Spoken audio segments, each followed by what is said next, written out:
O brasileiro não se considera preconceituoso, mas comete preconceito sem perceber. É o que revela uma pesquisa nacional Ibope que ouviu 2.000 pessoas em todo o país. 7 em cada 10 brasileiros já fizeram comentários preconceituosos. 99% dos brasileiros já praticaram ou já viram uma cena de machismo. 97% viram ou praticaram um ato de intolerância racial. 97% também para manifestações de preconceito contra gays, lésbicas, bissexuais e transexuais. 92% dos brasileiros já praticaram ou viram algum ato de preconceito contra pessoas gordas. É a chamada gordofobia. E quais as frases preconceituosas mais ouvidas pelos brasileiros? Ela tem o cabelo ruim, em primeiro lugar, citada por 70% dos entrevistados. Ela está vestida igual a uma vadia, 68%. Pode ser gay, mas não precisa beijar em público.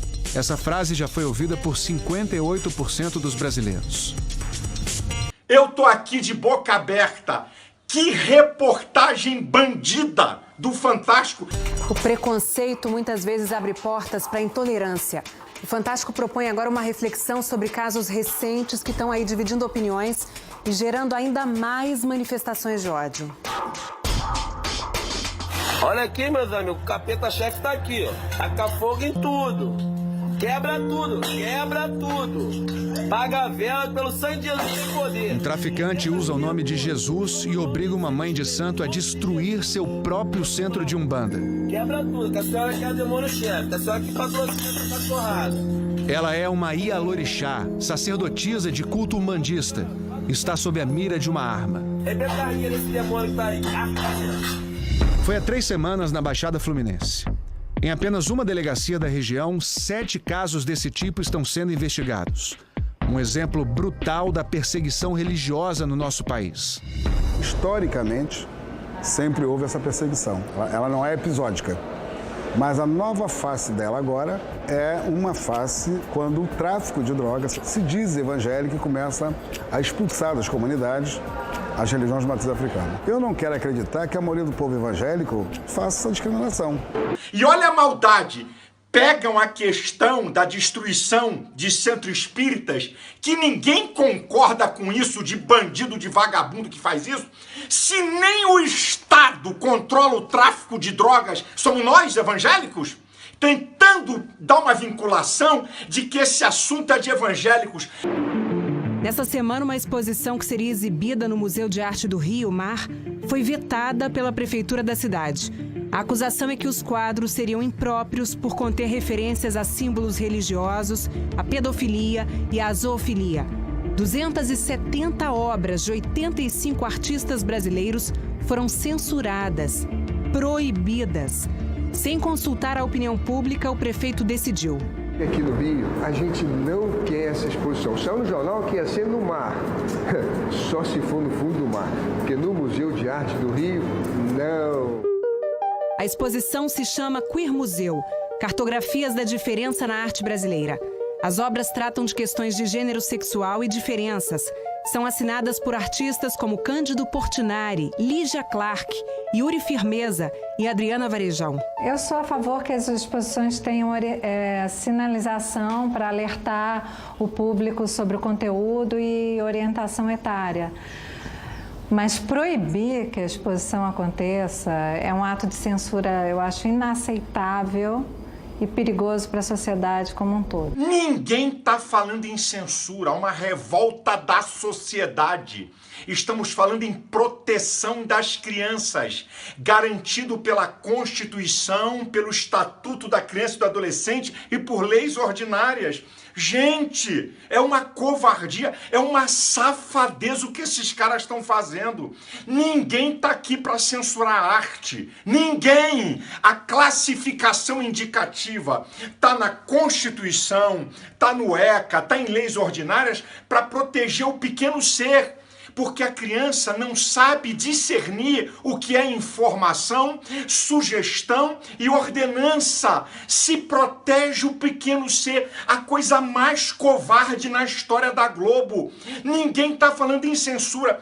quer mostrar pornografia, quer mostrar gente nua tocando em homem nu, mulher tocando, bota lá, é proibido para menores de 18 anos. Ninguém está impedindo a questão da arte, eles estão querendo mudar o foco. Essa mesma exposição, antes de ser censurada no Rio, foi cancelada em Porto Alegre. Protestos acusaram blasfêmia contra símbolos religiosos. Quem está com a razão?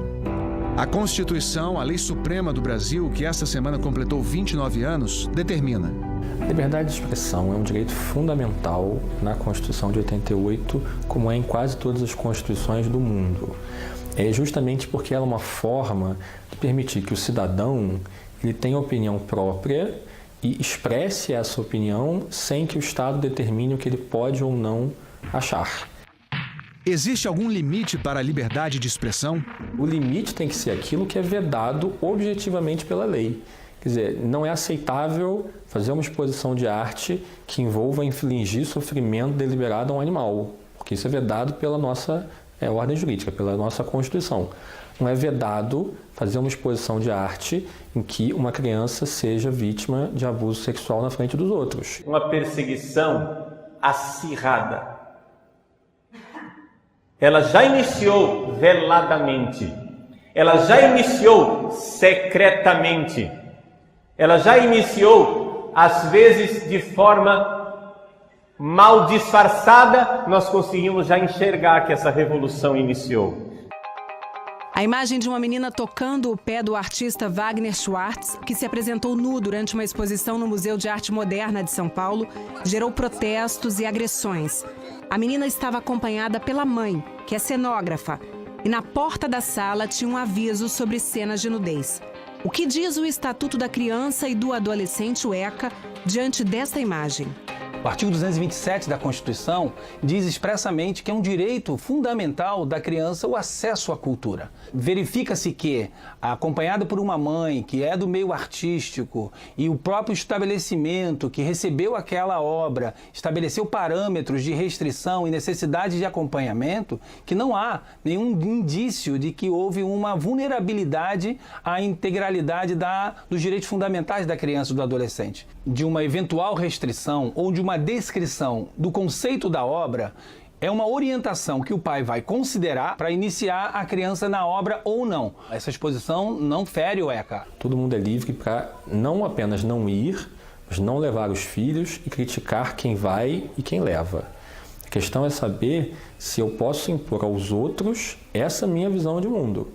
Então, uma família que queira, por razão religiosa, moral, convicção pessoal, qualquer razão, queira não naturalizar a nudez, tem todo o direito, inclusive, de criticar quem faça. A questão é, uma família que queira tratar a nudez de forma naturalizada, sem que haja um conteúdo sexual, uma interação sexual com a criança, porque isso, evidentemente, é vedado, essa família também deve ter o direito de fazer essa escolha. A gente pode achar errado, pode criticar, mas não deve querer impor aos outros o que a gente acha certo. Quer defender o indefensável. Cínicos, dissimulados, maquiavélicos. Minha gente, deixa eu falar uma coisa para vocês. Tem um esquerdopata, tá? O tal do Marcuse, no seu livro Eros e Civilização, para vocês verem o plano que é. Submeter as crianças à erotização sistematicamente a todo tipo de relação sexual, pedofilia, incesto, sexo com animais. Sabe para quê? Para destruir os fundamentos da sociedade burguesa e a família monogâmica. Isso é um projeto. Durante séculos, grandes artistas retrataram a nudez. Michelangelo, Mondigiani, Velázquez, Botero, Miró, Tarsila do Amaral. Esta semana, o prestigiado Museu d'Orsay, em Paris, relançou uma campanha feita há 2 anos. Tragam seus filhos para ver gente nua. O museu informou que a campanha é para compreender melhor as reações das crianças diante de obras de arte e, claro, motivar as crianças a irem ao museu. Existe uma diferença aguda entre aquilo que é erótico e aquilo que é artístico, o nu artístico. Esses advogados de Satanás, a essa agenda terrível que eles têm. Que vergonha a OAB botou um advogado esquerdopata petista. Onde é que está o STJ? O STF? Onde é que estão? Meu Deus! Esses caras pensam que podem tudo? E quanto ao uso artístico de símbolos religiosos?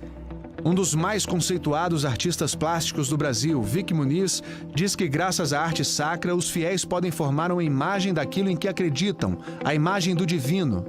Para Vic Muniz, sem a arte... A gente ia poder acreditar numa entidade divina, mas a gente não ia ter como se comunicar isso de uma forma adequada. Este quadro seria exibido na exposição que foi proibida no Museu de Arte do Rio. A obra se chama Cruzando Jesus Cristo com Deusa Shiva. Shiva, na verdade, é um deus. É uma das divindades supremas do hinduísmo. Ao jornal Gaúcho Zero Hora, o autor Fernando Baril explicou: aquilo não é Jesus, é uma pintura. É minha cabeça, ponto. Me sinto à vontade para pintar o que quiser. Diante da lei, essa pintura não representa vilipêndio religioso. Ela não fere o direito de crença. Proibir o que seja polêmico é o oposto da liberdade de expressão, da liberdade artística, da liberdade de informação.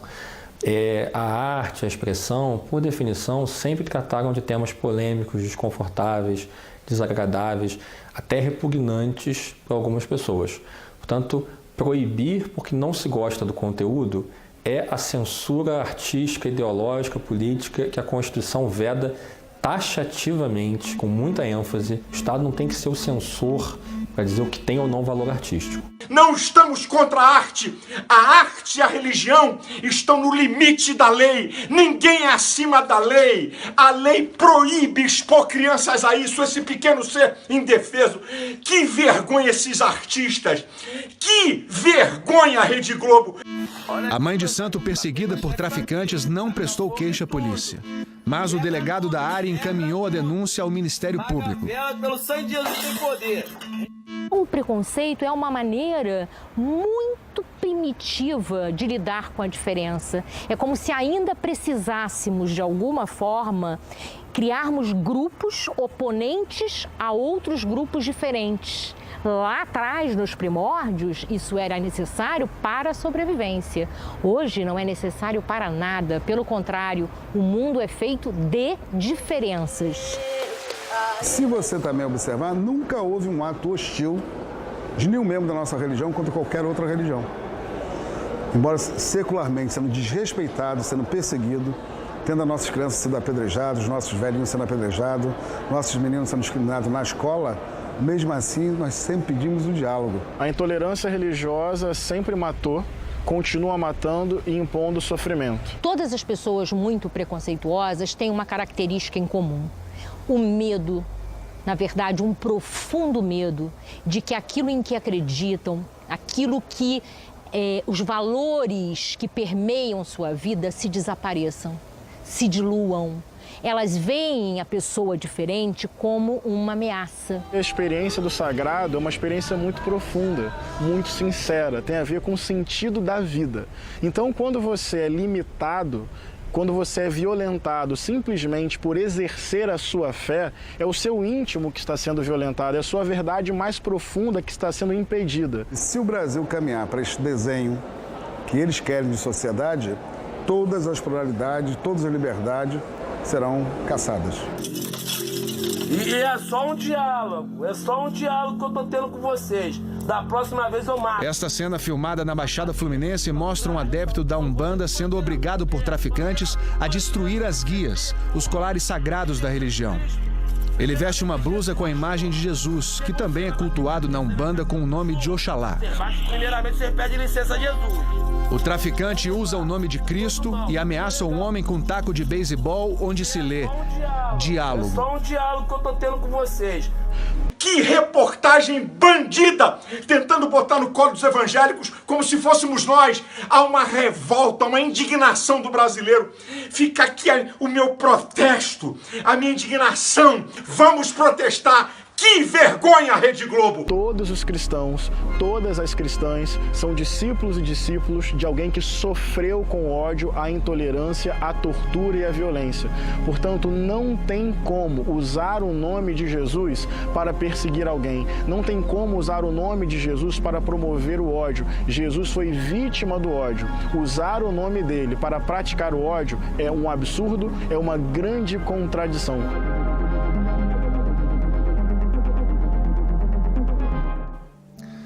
Caetano Veloso falou hoje em Belo Horizonte sobre os casos recentes que têm ganhado repercussão nacional e defendeu a liberdade de expressão nas artes. Estão fazendo uma onda de censura mais ou menos extraoficial, né? Tentando trazer o poder oficial para apoiar essa censura, mas é uma coisa artificiosa, né? O povo fica assustado pensando que alguém está fazendo alguma coisa no sentido de, sei lá, produzir pedofilia. Não há nada de pedofilia, nem coisa nenhuma, entendeu? Há arte. Tem que haver uma resposta da necessidade de liberdade da sociedade, porque sem liberdade não há respeito, entendeu? E sem respeito não há equilíbrio. Então esses que estão dizendo que estão lutando pelo equilíbrio, pelo respeito, eles estão querendo matar a liberdade, o respeito e o equilíbrio. Eu vou fazer um desafio aos artistas da Globo. Vai para a Europa, para qualquer lugar nos Estados Unidos, aluga uma sala, fica nu e chama a criança para tocar. Cambada de dissimulado, vocês vão tudo para cadeia. Vocês são covardes. Vocês são covardes. Vocês são cínicos. E eu vou dizer aqui, essa é a derrocata da Globo.